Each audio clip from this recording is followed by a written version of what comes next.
गति सही है परंतु दिशा का क्या? गति सही है परंतु दिशा का क्या? ये क्वेश्चन मार्क से मेरी बात मैं अपनी प्रारंभ कर रहा हूं। गति सही है परंतु दिशा का क्या? क्या बोलना चाह रहे हैं महाराज जी आप? तो एक समय था जब कहा जाता था टाइम इज पावर। मुझसे कहा थोड़ा अंग्रेजी के शब्दों का प्रयोग किया करो, आपके मुख से अच्छे लगते हैं, लेकिन मुझे हिंदी अच्छी लगती है। लेकिन ठीक है, आपकी भावना हो तो अंग्रेजी के शब्द बोल देता हूँ। कल एक मैसेज आया था मेरे पास, ठीक कोई बात नहीं। एक समय था जब कहा जाता था टाइम इज पावर। फिर एक ऐसा समय आया, जब आया क्या आया? Money is power. ये सूत्र प्रचलित हुआ। क्या आया? Money is power. लेकिन कुछ समय बीतने के बाद फिर और एक और नया सूत्र प्रचलित हुआ। क्या हुआ? Knowledge is power. Knowledge is power, है ना? ये सूत्र प्रचलित हुआ। अभी इस वर्तमान लाइफ की हमारी दिनचर्या में कुछ और परिवर्तन हो गया। बोले क्या हुआ? बोले ये नहीं तो बोले speed is power. Speed is power, ये सूत्र प्रचलित हुआ। सब भाग रहे हैं, तेज गति से भाग रहे हैं। सब मजे की बात तो, परंतु भाग तो रहे हैं पर आनंद में नहीं है। स्पीड इस पावर से हम सब लोग चल रहे हैं, बिल्कुल सब तेज गति से भाग रहे हैं, पर वो आनंद नहीं है, वो शांति नहीं है, वो सहानुभूति नहीं है, वो अंतरंग का प्रेम नहीं है, वो अंतरंग का वात्सल्य समाप्त हो गया है। सब भाग रहे हैं, स्पीड इस पावर में लगे हुए हैं, क्योंकि धनवान बन गए हम परंतु प्रसन्न नहीं है। क्या कारण है कि हम धनवान तो बन चुके हैं लेकिन प्रसन्न? कारण ये, सबके पास घड़ी तो है पर दिशा यंत्र नहीं है। घड़ी तो सबके पास है लेकिन दिशा यंत्र नहीं। तेज गति है परंतु दिशा की जानकारी नहीं है कि हमें किस और तेज भागना है और जहां मुझे ले जाना है। आज की बात, आज के युवा वर्ग के संबोधन के लिए, उन्हें सच्ची दिशा और सच्चा मार्ग बताने के लिए, उनकी दिशा से उनकी दशा बदलने के लिए ये प्रवचन श्रृंखला में प्रारंभ कर रहा हूँ, आप लोगों के बीच में रख रहा हूँ। जो भी कुछ कहूँगा माँ जिनवाणी की कृपा है, जो भी कुछ कहूँगा मेरे गुरु की कृपा है और सरस्वती की अनुकंपा से अपने मुख से अपनी बात को रखना प्रारंभ कर रहा हूँ। एक नई प्रवचन श्रृंखला प्रारंभ कर दी मैंने। आज से पहले ही उद्घोषणा कर दी थी कि विचार चल रहा है, कल रात्रि भर चिंतन मंथन के बाद आप लोगों के बीच में कुछ बातें रख रहा हूँ। आज युवा शक्ति को संभालना बहुत बहुत बहुत महत्वपूर्ण कार्य है, क्योंकि ये मानना जो कि सच में कठिन है, युवाओं को बदल दिया तो समाज और घर दोनों ठीक हो जाएंगे निश्चित। आज बड़े बड़ों की नहीं चलती है, आज आप लोगों की नहीं चलती है। किसकी चलती है? वो घर में बैठे उन युवाओं की चलती है। हमारे संजीव भैया बोलते हैं, क्या बोलते हैं? युवा धड़कन के युवा दिलों की धड़कन। युवा दिलों की धड़कन बहुत अच्छी बात है कि तो बस युवा दिलों की धड़कन आप सभी हैं। मात्र वो तो एक जने से आप बोलते हो रात्रि में। कल नहीं बोला, हमने कहा भैया बोलो ना, युवा दिलों की धड़कन क्यों नहीं बोल रहे हो आप? तो नहीं वो नाराज हो जाते हैं। अरे नाराज क्या है, कहाँ गए हो? दिख ही नहीं रहे, किधर हैं? हाँ, युवा दिलों की धड़कन, ताली बजा दो। तो निश्चित रूप से वो तो एक मात्र निमित्त है, लेकिन युवा दिलों की धड़कन तो आप सभी हैंगे। तो आज युवा शक्ति को संभालना है और बहुत महत्वपूर्ण कार्य है, और इसमें सच में बहुत कठिन कार्य है। और युवाओं को बदल दिया तो निश्चित मान लीजिए समाज और घर दोनों बदल जाएंगे।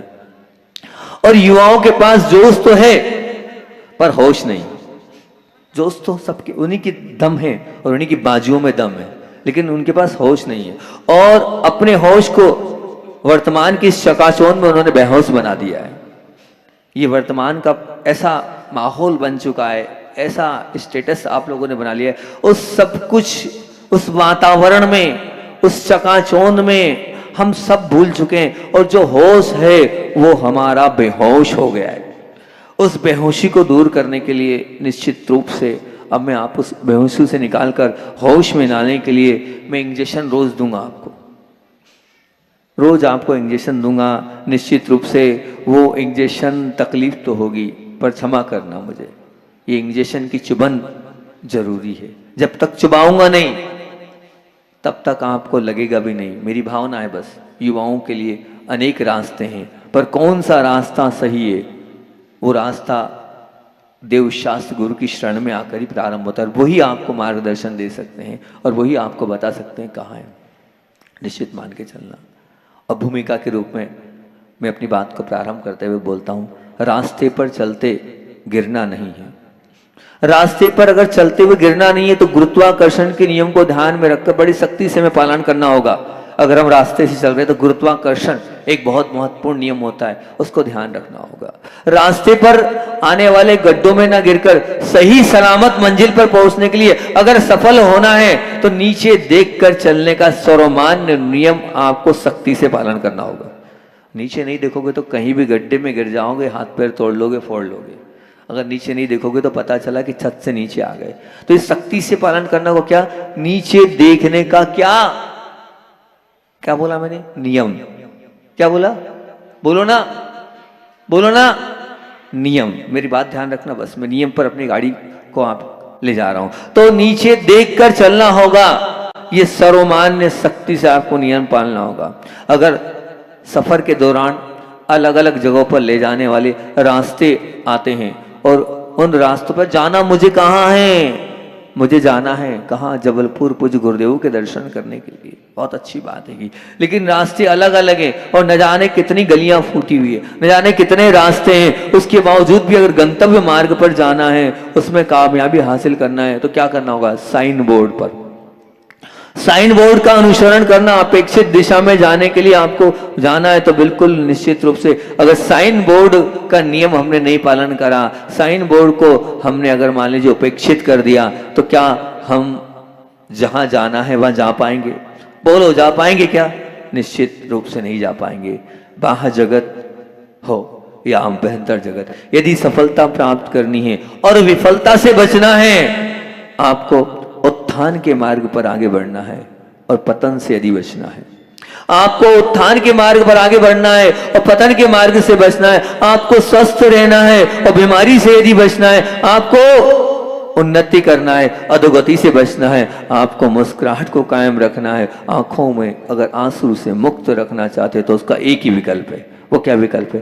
तथा कथित क्षेत्र में जो नियम है, तथा कथित क्षेत्र में जो नियम है उनका अनुसरण करो।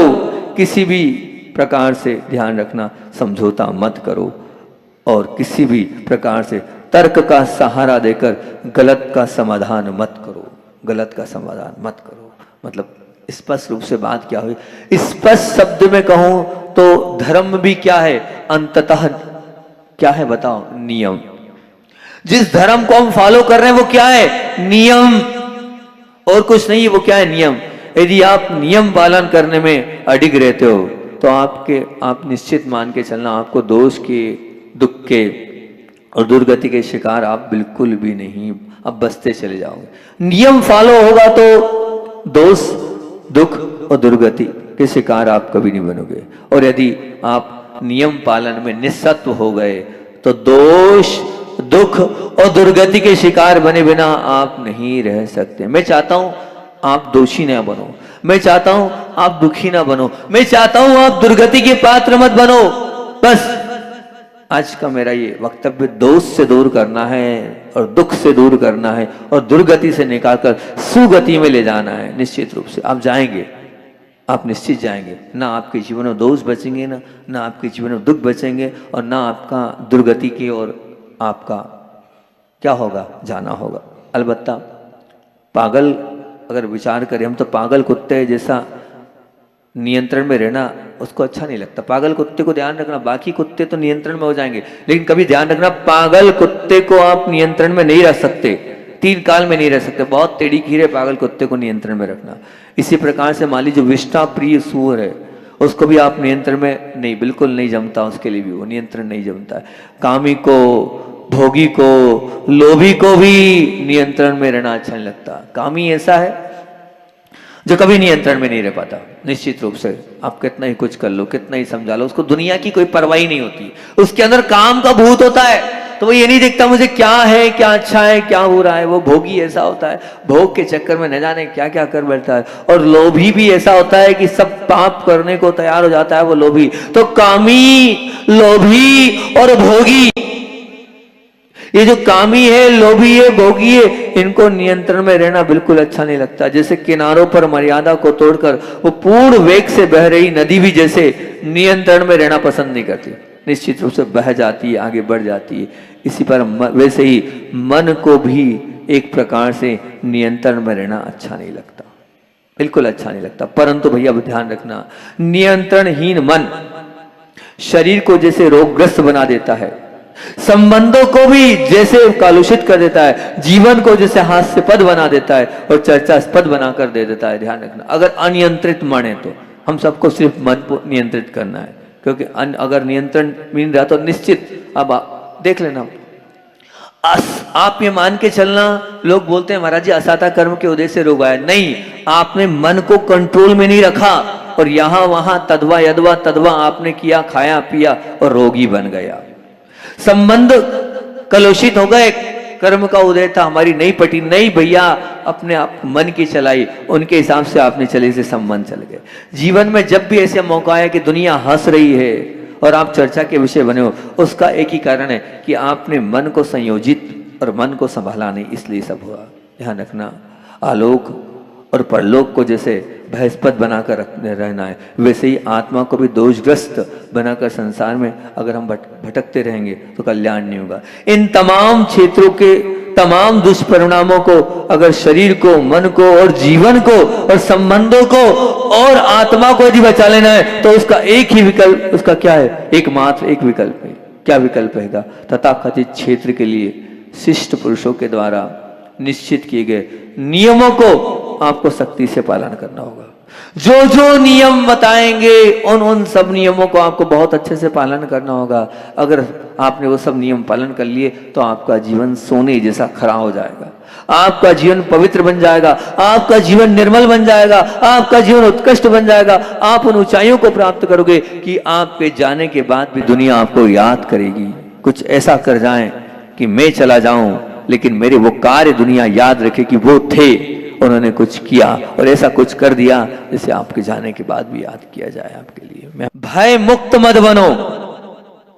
क्या बोल रहा हूं? यही मेरे प्रवचन का सार रहेगा, भय मुक्त मत बनो। वैसे तो जगत का ये कहना है कि मन को भय मुक्त रखो। सब लोग क्या बोल रहे, अरे भय मत करो, डरो मत, डरो मत, डरो मत। पर मैं उल्टा बोल रहा हूं। क्या बोल रहा हूं? मेरी उल्टी कहानी चल रही। मैं क्या बोल रहा हूं? भय मुक्त मत बनो। दुनिया आपसे क्या कहेगी? डरो मत। और मैं क्या कह रहा हूं? डरो। मैं क्या बोल रहा हूं?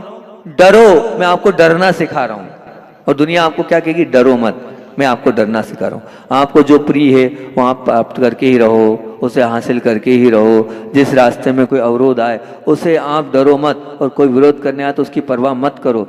ये पूरी दुनिया के लिए। लेकिन जबकि जगतपति कहते हैं कि जीवन के गलत मार्ग पर अगर ना ले जाना हो और मलिनताओं के रास्ते पर ना जाना हो तो सकारात्मक भय को प्रतिबल अपने जीवन में जीवित रखो। कौन से भय को? सकारात्मक भय को हर समय जीवित रखो। सकारात्मक भय खत्म ना हो इसका विशेष ध्यान रखो, बिल्कुल विशेष ध्यान रखो। क्या है सकारात्मक भय महाराज जी?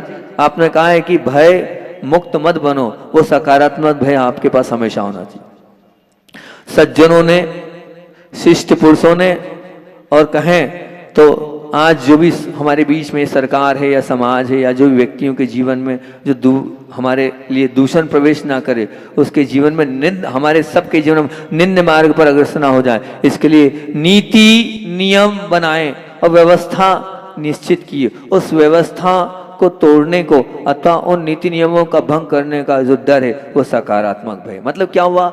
जो हमारे लिए नियम बनाए, जो हमारे लिए कायदे बनाए, जो हमारे लिए कानून बनाए, जो हमें करने योग्य है, उनको नहीं करना, उसका भय तो आपके अंदर रहना ही चाहिए कि भैया मुझे ये नहीं करना, कुछ भी हो जाए। वो सकारात्मक भय है। मेरे घर की गाइडलाइन है, मुझे उसको पालन कर रहा है, सकारात्मक भय। ये होना चाहिए हमारे अंदर, ये कूट कूट के होना चाहिए। सकारात्मक भय चला गया है, इसलिए आज दुर्गति हमारी हो रही है, इसलिए हम दोष से जुड़ रहे हैं, इसलिए हमारे जीवन में दुख आ रहा है। सकारात्मक भय मुझे लाना है आपके अंदर, उस भय को आपको उत्पन्न करना है, वो बीजारोपण समाप्त हो चुका, उसको लाना है, क्योंकि ये है नहीं हमारी। और दूसरी बात, जिसके प्रति हमें प्रेम ना हो उससे जरूर डरना है। जिससे हमें प्रेम ना हो उससे डरो आप, मतलब जिसके प्रति हमें प्रेम है उससे भी डरें आप, बिना ना रहें। मतलब जिससे हमें ध्यान रखना, जिससे हमें प्रेम ना हो उससे डरो आप, बहुत अच्छी बात है। लेकिन जिससे हमें प्रेम है उससे भी डरो आप, बहुत भयंकर डरो आप। मतलब क्या हो गया, यही सकारात्मक से, जिससे हमें प्रेम है उससे आप डरोगे, ये निश्चित मान कर चलना, सकारात्मक भय। मुझे मेरे गुरु से भय था, मुझे मेरे गुरु से भय था, डर था। उनकी एक आंख से ऊपर से लेकर नीचे तक में सिमर जाता था कि गुरुदेव ने क्यों देखा, मुझे क्या गलती कर ली। ये सकारात्मक भय था मेरा, ये मेरे अंदर था, तो आज मैं साधु बन गया हूँ। अच्छा हूँ या ना हूँ ये तो मैं नहीं कहता हूँ, लेकिन जितना अच्छा हूँ उनका वो सकारात्मक भय आज भी टिक टिक करके रहता है। उनकी वो आंखें आज भी दिखती है, उनके वो उपदेश आज भी दिखते हैं। वो सकारात्मक भय मेरे अंदर है। मैं बस वही चाहता हूँ, उस सकारात्मक भय को।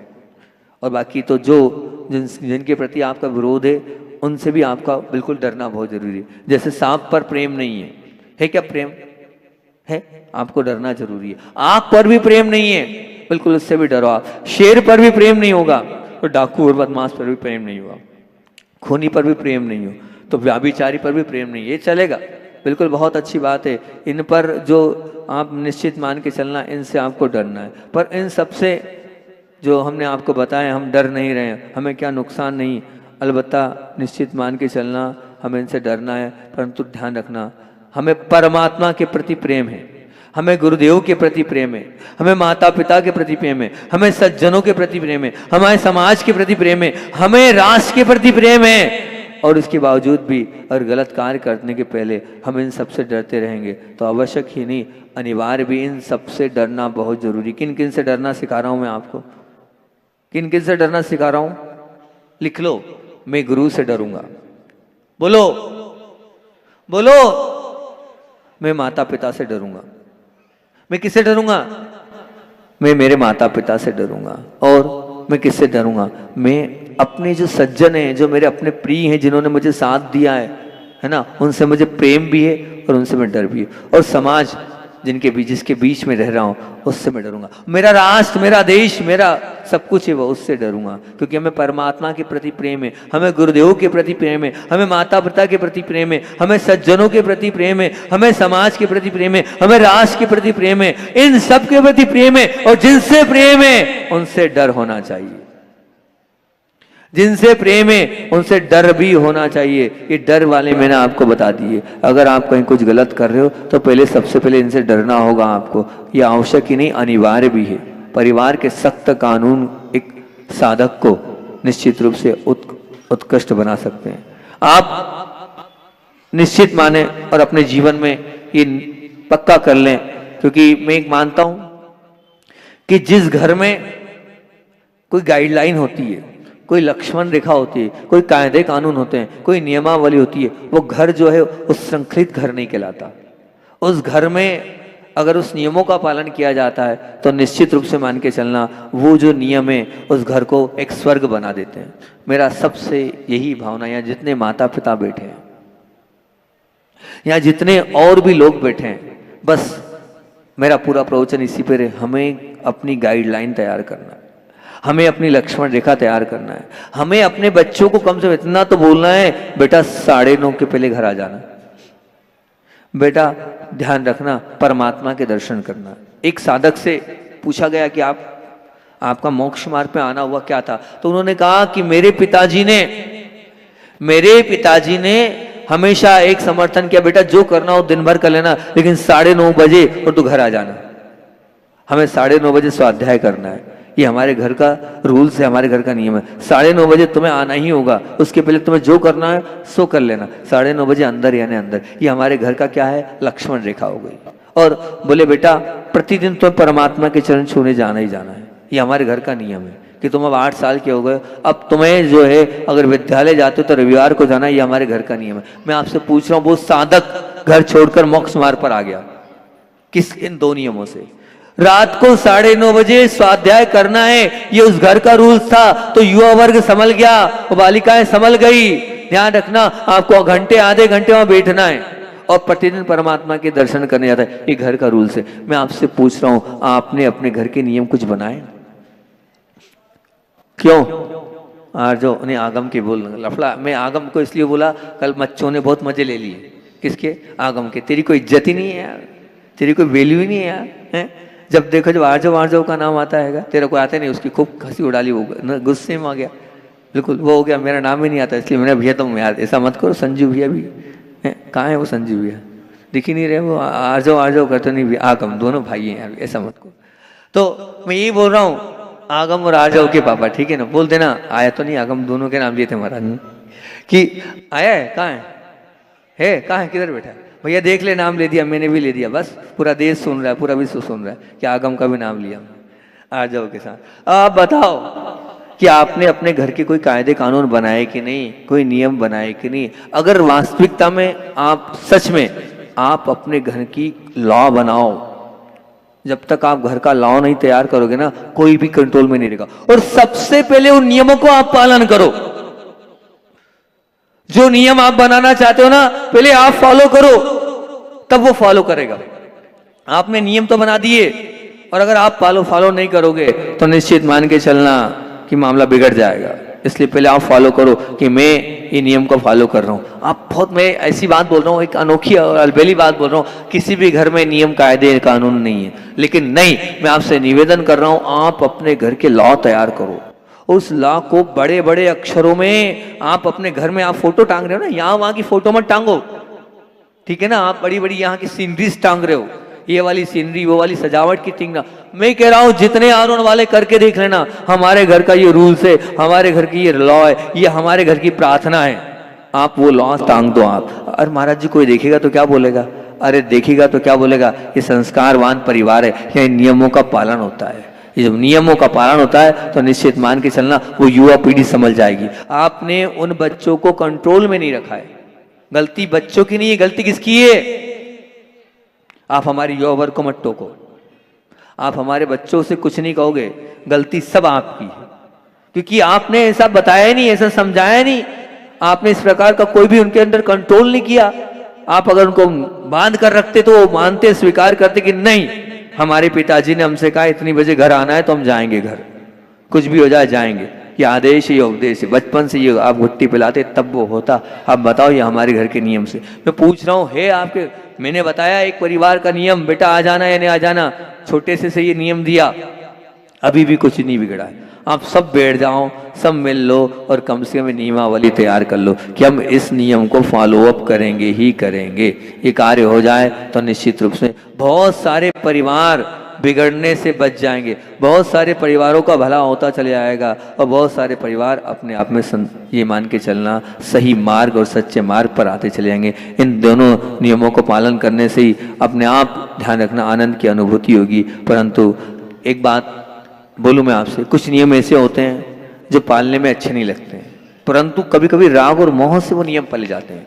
राग और मोह से मैं आपको बता रहा हूँ, जैसे मैं आप स्पष्ट बता रहा हूँ कि जैसे मेरे प्रति किसी का समर्पण है, मेरे प्रति मैंने देखा है बहुत सारे लोग मेरे प्रति समर्पित हो जाते हैं, तो कुछ चीजें समझ में नहीं आती, लेकिन बस नहीं समझ में आया तो कोई बात नहीं, पर महाराज जी ने कह दिया ना करना है। कैसा करना है, किस प्रकार से करना है, मैं आपको बता रहा हूँ। पहले लोगों को जो है ध्यान अच्छा नहीं लगता है, या मैं आपको बामोरा का बता रहा हूँ, बामोरा की बहनें, बिल्कुल मैं देता हूँ उदाहरण कि चातुर्मास के एंड में उन बहनों का कहना था एक क्लास आप हमारे लिए लगाओ। बहनों की भावना थी कि आप हमारे लिए कुछ समझाओ, आप हमारे लिए करो, बच्चों को रात में इतना देते हो, आप सब कुछ होता है, ये होता है वो होता है। उन बहनों के कहने से मैंने कहा मैं तो कर्मकांड पढ़ने वाला हूँ, भाई जी से पढ़ना, बोले हम कर्मकांड पढ़ेंगे लेकिन आप हमारी एंट्री कराओ उसमें। अब उन बच्चों को कुछ भी पल्ले नहीं पड़ रहा था कि कर्मकांड क्या, एक मोह था कि मेरे कारण, मेरे मोह में उनको उस कर्मकांड में भी आना पड़ा। और जब वो बच्चे समर्पित हुए तो मैंने उस कर्मकांड को ऐसा परोसा कि वो पूरे बच्चों कर्मकांड जो उनको देखता था, अरे इतने सब कुछ बता लेते हैं, क्या था, करना नहीं था लेकिन मोह में किया, मोह था गुरु के प्रति, ये मोह कह सकते हैं हम, समर्पणता भक्ति थी। ऐसे ही आपके बच्चे भी अगर आपसे प्रेम करेंगे, राग करेंगे, कुछ चीजें नहीं है लेकिन आपने कहा बेटा करना है करना है करना है, वो प्रेम में, राग में, एक समर्पण में वो करेंगे। आप निश्चित मान के चलना, आप बनाए रूल्स, आप तैयार करेंगे तो निश्चित रूप से वो बच्चे भी आपकी बात मानेंगे। जिससे डर हो उसको प्रेम करने की कोई आवश्यकता नहीं है, परंतु जिससे प्रति क्रोध, जिसके प्रति प्रेम हो उससे डरते रहने ये एक विशेष आवश्यकता है। और होता है निश्चित रूप से, जहाँ प्रेम होता है वहाँ डर भी होता ही, एक सात्विक डर है, ये सात्विक डर है, ये होना चाहिए निश्चित रूप से। ये नहीं होगा तो हमारा कल्याण भी नहीं होना है। और जिसके पास निश्चित रूप से समूह है, जिसका नेतृत्व वो समाज को भी, अगर संस्था का भी, अगर वो परिवार को भी अगर चला रहा है तो उसके प्रति प्रेम ना हो तो उसका डर, उसका जो एक भय हमारे अंदर अगर नहीं है और उनका भी इनके प्रति नहीं है तो नहीं हो। जवाब दो, खिलाड़ी को, जो खेल रहा है खिलाड़ी को कप्तान का डर होता है कि नहीं? बताओ ना आप। जो कैप्टन होता है उस खिलाड़ी को, उस कप्तान का डर निश्चित रूप से होता है। इसी प्रकार एक शिष्य को गुरु का डर निश्चित रूप से होता है। एक गुनाहगार को कानून का डर निश्चित रूप से होता है। एक मान लीजिए सांसद है, प्रधानमंत्री का डर बना रहेगा उसको निश्चित रूप से। और एक प्रधानमंत्री भी नहीं मानना, उसको भी संविधान का डर निश्चित रूप से बना रहेगा। अगर सर्वत्र अराजकता व्याप्त हुए बिना नहीं रहेगी तो अव्यवस्था बिना नहीं होगी, और अत्याचार और हाहाकार बिना नहीं रहेगा। तो मैं तो यहाँ तक कहूँगा ये बात निश्चित रूप से, अगर जगत में अगर हमें योग्य बनना है और योग्य बने रहना है और योग्यता अपनी बताना है, तो मैं तो यही सोचता हूँ उसका श्रेय अगर प्रमुख रूप से दो ही तत्वों को जाता है, भय और शर्म। किसको जाता है? बोलो ना, भय और शर्म। और इसी वजह से कहा है कि जिसे कानून के प्रति प्रेम ना हो उसे नेतृत्व की रहम नहीं करनी, उससे नेतृत्व की रहम नहीं करना चाहिए। क्या बोल रहा हूं? जिसे कानून के प्रति प्रेम ना हो, कानून मतलब क्या? नियम के प्रति प्रेम ना हो, उससे नेतृत्व की रहम नहीं करना चाहिए। अगर को आप बड़े हो तो कानून पहले आप पालो, और जिसकी आंखों में शर्म का जल सूख गया है उससे दोस्ती कभी नहीं करना चाहिए। दो बातें बोल रहा हूं, बहुत ध्यान से सुनना क्योंकि समय हो रहा है। अब इस विषय को कल मैं बहुत अच्छे से रखूंगा, कल इस विषय को रखूंगा, लेकिन आज की भूमिका तैयार करके रख देता हूं। क्या बोल रहा हूं? कल इस पर खोलूंगा कि क्या बोल रहा हूं। जिसे कानून के प्रति प्रेम ना हो उससे नेतृत्व की रहम नहीं करना चाहिए, उसे नेतृत्व करना भी नहीं चाहिए। कानून मतलब क्या? जो खुद फॉलो नहीं कर रहा है और फिर वो कह रहा है, वो अगर पूरे परिवार को संभालना चाहता है तो नहीं संभाल पाएगा वो, पहली चीज। और दूसरी चीज क्या बोल रहा हूं कि जिसकी आंखों में शर्म का जल सूख गया है, काय का जल? शर्म का जल सूख गया है, उससे दोस्ती कभी नहीं करना। अब इन दो बातों को लेकर मैं आपसे कल बात करूंगा। आज सिर्फ आप लोगों से मेरा इतना ही आवेदन और निवेदन है, इतनी ही बात अपनी रख रहा हूं। मेरा प्रवचन नहीं हो पा रहा है पूरा, कल करूंगा क्योंकि आगे पूजन भी करना है अपने को। मैं अपनी बात को अधूरा छोड़ रहा हूं, पर अधूरी छोड़ते हुए इतना सा मैं निवेदन कर सकता हूं। मेरी बात मानोगे? मेरी बात तो नहीं मानते वैसे आप लोग, मानते नहीं। मान जाओगे? मान जाओगे? पक्का मान जाओगे? बोलो आरोहण वालों। देखो टालना मत। सेलू भैया मान जाओगे? हैं? पक्का मान जाओगे? चलो ठीक है। अगर देखता हूं आरोहण वाले मेरी बात कितनी मानते हैं। 4-5 महीने मैंने क्या कमाया, अब देखता हूं कितना कमाया। सबसे एक ही बात बोल रहा हूं, आज अपने अपने घर में बैठना और एक नियमावली और एक रूल्स तैयार कर लेना। अगर आप मुझको मानते हो तो एक नियमावली और ध्यान रखना, सबको बिठाकर सबसे पूछकर अपने रूल्स और एक अल्लाह तैयार करना कि महाराज जी हमारे घर का एक कानून है, और फिर उस कानून को स्वर्ण अक्षरों में अपने घर में अंकित कर देना। और जो नहीं लाएगा उसको नरक में ही जाना है, अधोगति में ही जाना, वो जाना है, उसका काम जाना है। ठीक है ना? अभी भी अगर शर्म हो आपको, गुरु की बात मानना हो, अपने अपने घर के रूल्स बनना चाहिए। आरोहण का हर घर नियमावली से और कानून से और ला के साथ चलना चाहिए, और सबसे पहले बड़े उस रूल्स को पालेंगे। वही रूल्स बनाना जो आप पाल सको, ऐसे कोई रूल्स मत बनाना जो आप नहीं पाल सको। ठीक, इतने रखते हैं। बोलिए आचार्य वन विद्यासागर जी महामुनि राज की।